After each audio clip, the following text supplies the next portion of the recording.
देवराज, हमने तो सोचा था एक शिवपुत्र का जन्म होगा, किंतु यहाँ तो 6 शिवपुत्र उत्पन्न हुए हैं।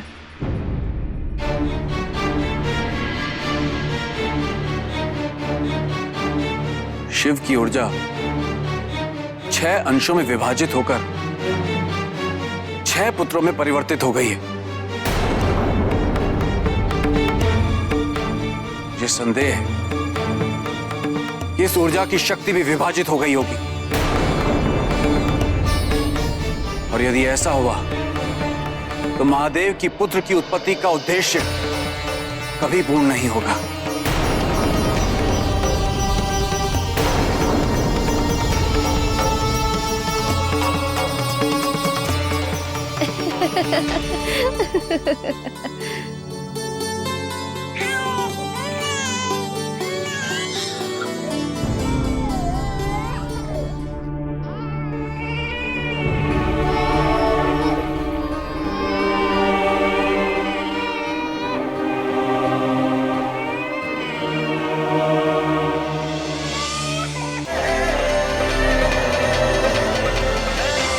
शिशुओं का मधुक्रमण, वो भी हमारे वन में।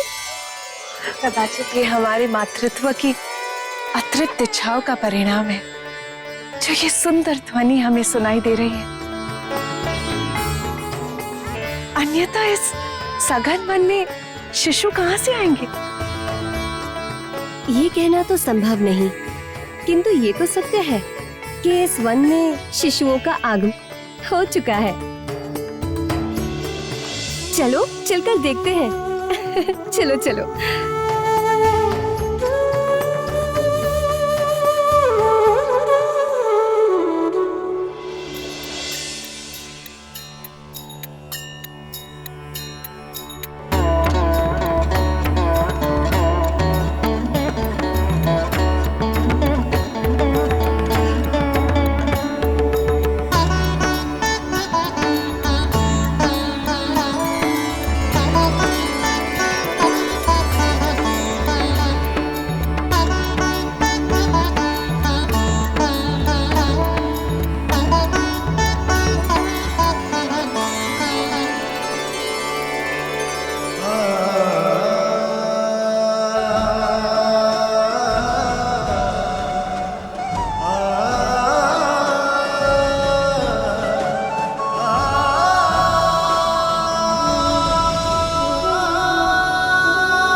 माता पार्वती को शीघ्र अतिशीघ्र उनके पुत्रों के सुरक्षित होने की सूचना देनी चाहिए।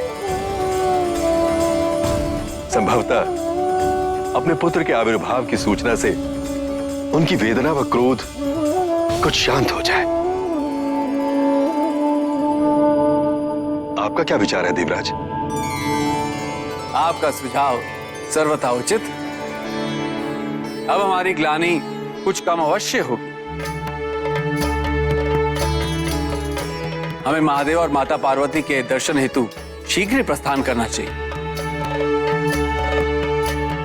माता पार्वती यह जानकर अवश्य प्रसन्न होंगी कि उनका पुत्र कृतिकाओं के चमत्कारी लोक में स्वस्थ एवं संरक्षित है।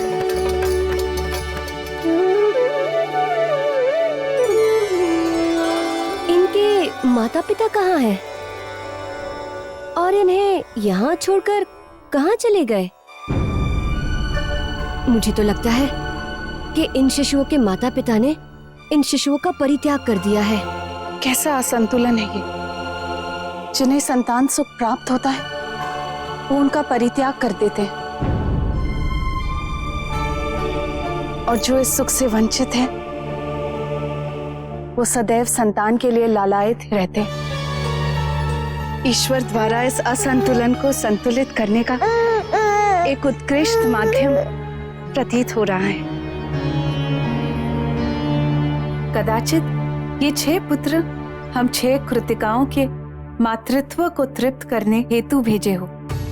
आज से हम इनका पालन पोषण पुत्र स्वरूप ही करेंगे। मैं तो इस पे सब कुछ निछावर कर दूंगी।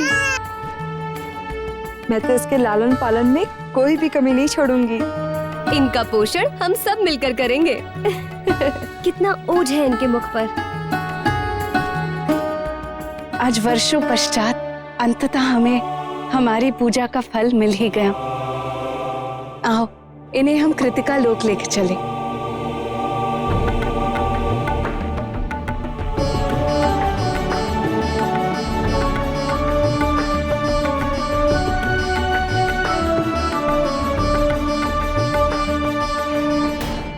हे महादेव और माता पार्वती, देवताओं का नमन स्वीकार करें। हम सभी आपके समक्ष एक अत्यंत शुभ समाचार लेकर उपस्थित हुए हैं। माता, आपके पुत्र का अवतरण हो चुका है।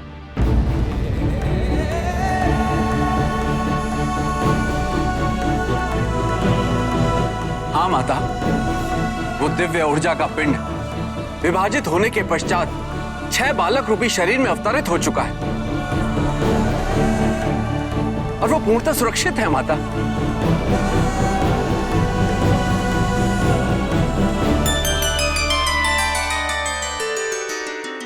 नहीं स्वामी, इन देवताओं के कथन पर हमें विश्वास क्यों नहीं हो रहा? क्या ये सत्य कह रहे हैं? देवराज का कथन पूर्णतः सत्य है देवी। आपके पुत्रों का अवतरण हो चुका है।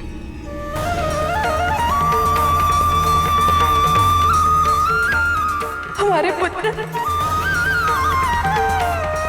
स्वामी, हमारे पुत्र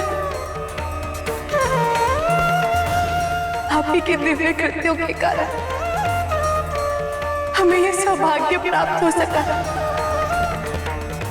आपने हमें ममता की इस विशिष्ट अनुभूति का अवसर प्रदान किया है स्वामी।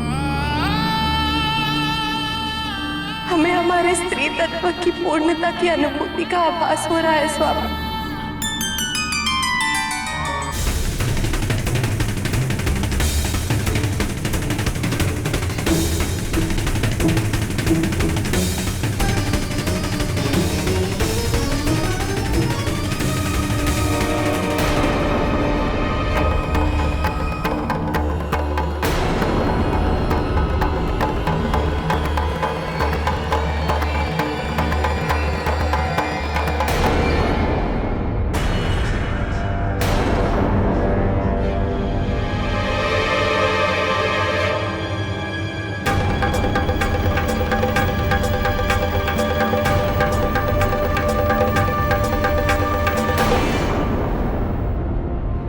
गुरुदेव,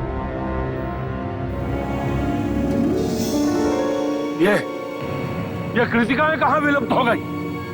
तारकासुर की आसुरी दृष्टि से अधिक समय तक विलुप्त नहीं रह सकती है कृतिकाएं। वो अपने निवास स्थान कृतिका लोक के लिए प्रस्थान कर चुकी हैं। तो हम भी कृतिका लोक की ओर प्रस्थान करेंगे और शिव के उस पुत्र का संहार करेंगे।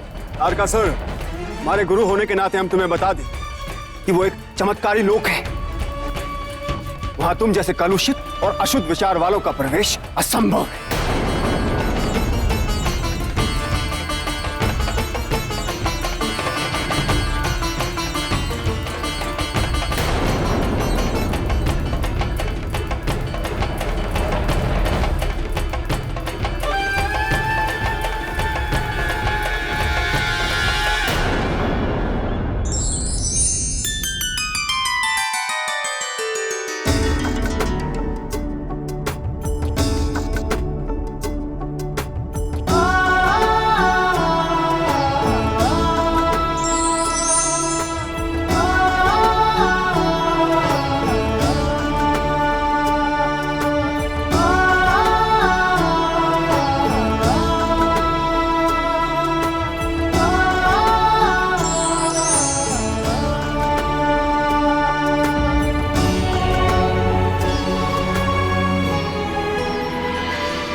महादेव, माता पार्वती, आपको बधाई।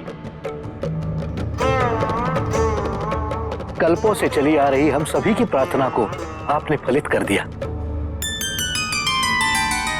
संसार के उद्धार का एक नया और अत्यंत महत्वपूर्ण अध्याय आरंभ होने जा रहा है।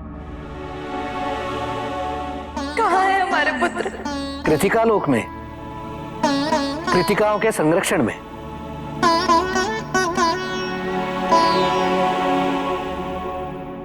स्वामी, हमें इसी क्षण अपने पुत्रों से मिलना है। हमारा मातृत्व उन्हें देखने हेतु ललायत हो रहा है। हम जब तक उन्हें अपने हृदय से नहीं लगा लेते, हमें शांति नहीं मिलेगी स्वामी। अवश्य पार्वती, मैं तुम्हें तुम्हारे पुत्रों के पास शीघ्र ही ले जाऊंगा, किंतु अभी उचित समय नहीं।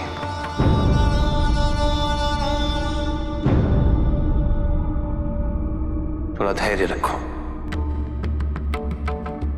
धैर्य? एक माँ को उसके नवजात से मिलने हेतु धैर्य रखने का आग्रह करना उसके प्राण हरने के समान होता है स्वामी। अब हमसे और प्रतीक्षा संभव नहीं है। हम अपने पुत्रों से अभी मिलना चाहते हैं। चलिए स्वामी, चलिए।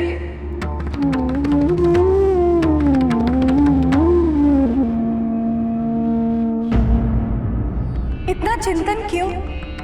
क्या ये निर्णय इतना कठिन है? क्या आपको कोई संदेह है कि ये आपकी और हमारी ऊर्जा से उत्पन्न हुए पुत्र नहीं है?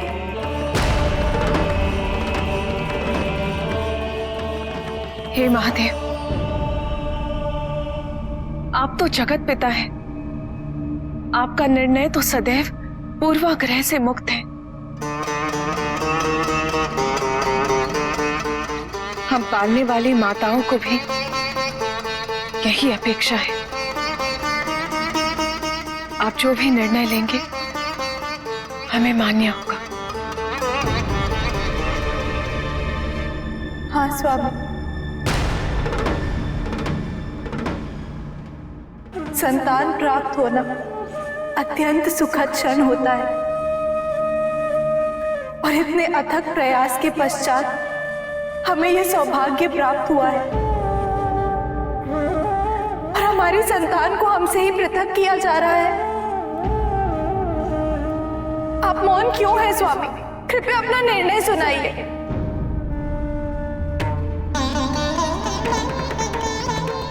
मैंने तुम सबके भावार्थ को सुन लिया है।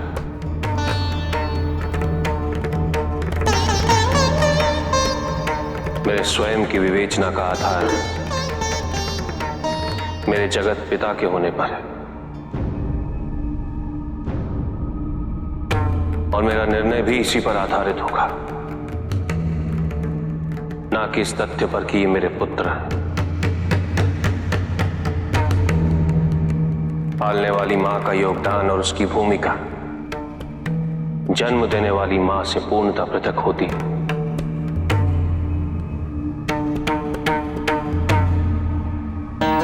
जन्म देने के फलस्वरूप मां का अपनी संतान के प्रति जो महत्व उत्पन्न होता है वो स्थायी है, शाश्वत है।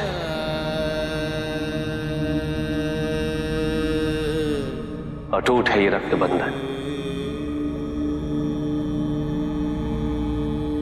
जन्म देने वाली मां द्वारा अपनी संतान का पालन पोषण और उसके प्रति निस्वार्थ भाव एक नैसर्गिक क्रिया है, किंतु पालने वाली मां का हृदय और उसकी संवेदनशीलता अधिक उल्लेखनीय होती है,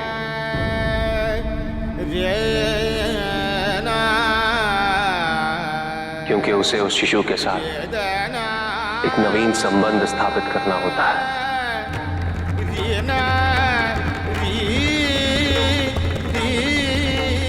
अपनी भावनाओं को प्रखर कर एक सच्चे ममत्व को प्रत्यक्ष करना पड़ता है।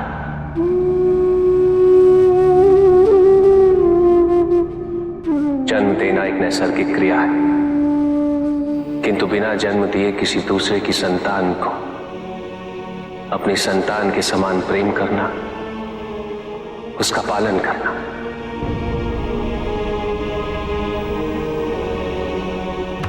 अपने प्राणों की चिंता ना करते हुए भी उनका संरक्षण करना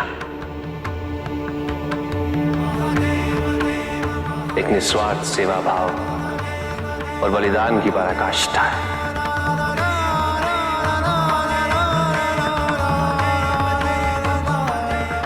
इसीलिए मैं पुनः इस कथन की पुष्टि करता हूं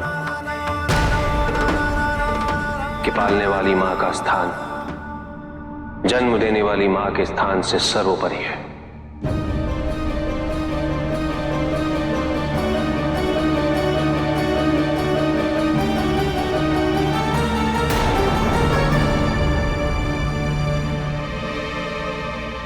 इसीलिए इन सभी शिशुओं पर प्रथम अधिकार पालन करने वाली माताओं का ही है।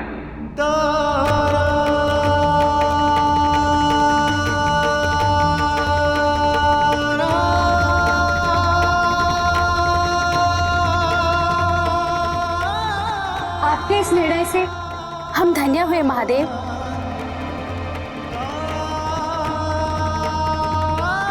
हम सभी आपके इस निर्णय का स्वागत करते हैं।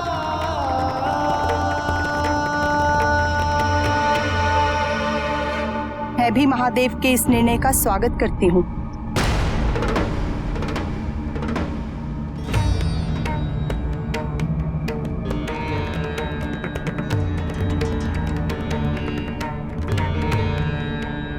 सत्य कहा महादेव ने।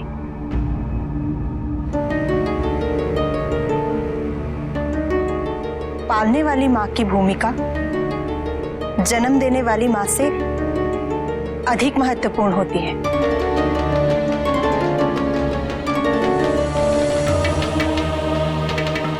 इसीलिए मैं यहां उपस्थित हूं।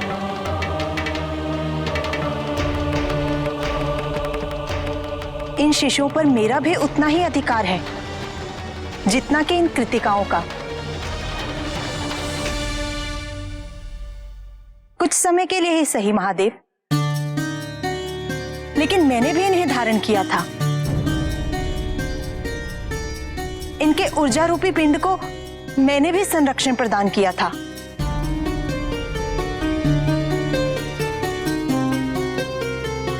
और मैंने ही तो इन्हें सुरक्षित पृथ्वी की गोद में सौंपा था। इन पर मेरा भी उतना ही अधिकार है।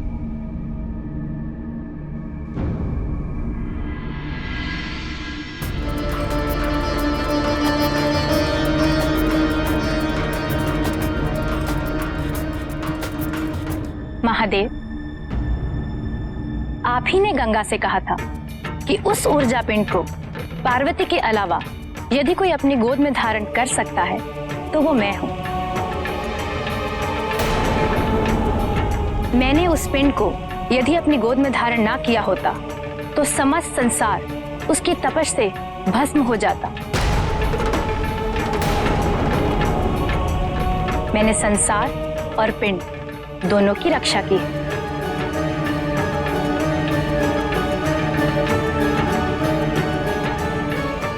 मैं पृथ्वी से सहमत हूं महादेव। अब आप ही न्याय कीजिए। शिशु 6 और उन पर अधिकार प्रतिपादित करने वाली माताएं 9। ऐसे में क्या उचित होगा?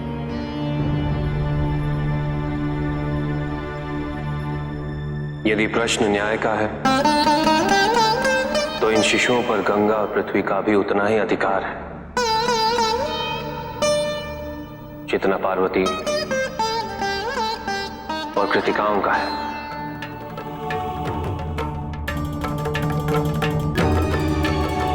ऐसे में मेरे पास केवल एक ही विकल्प है। इन 6 शिशुओं को 9 शिशुओं में विभाजित कर दिया जाए।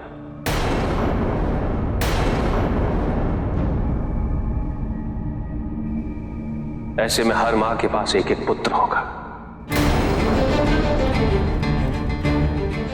तो द्वेष की स्थिति उत्पन्न ही नहीं होगी। उचित है प्रभु, तो अविलंब ही आप इन्हें विभाजित कर दीजिए।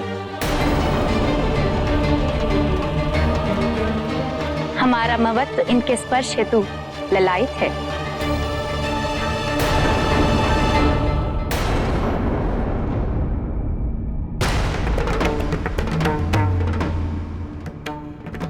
अवश्य।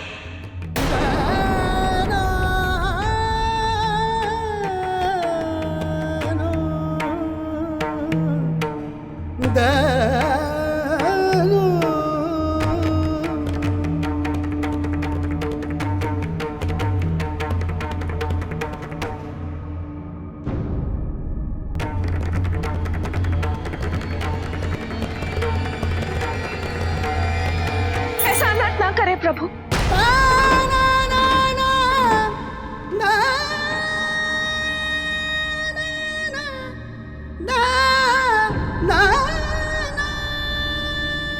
हम अपने पुत्रों का विभाजन सहन नहीं कर पाएंगे महादेव।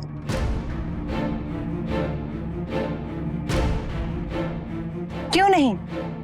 इनके विभाजन से आपके पुत्र आपके पास ही रहेंगे। किंतु हम इनके अंश से पृथक नहीं होना चाहते महादेव।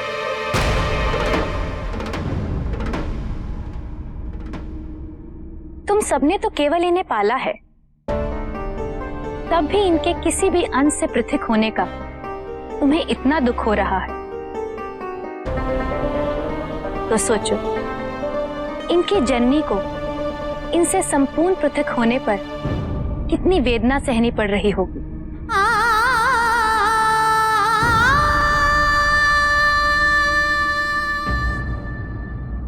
तुम्हें यही आभास दिलाने हेतु ही मैं और पृथ्वी यहाँ पधारे हैं।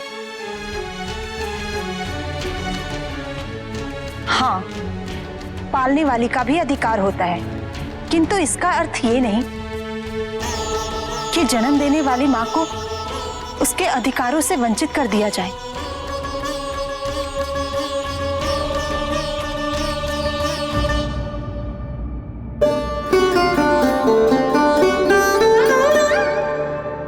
क्षमा कीजिए देवी, हमसे बड़ी भूल हुई है। अपने मातृत्व की प्रसन्नता में हमें आपके दुख की अनुभूति ही नहीं हुई। आपके पुत्र पर सर्वप्रथम अधिकार आप ही का रहेगा।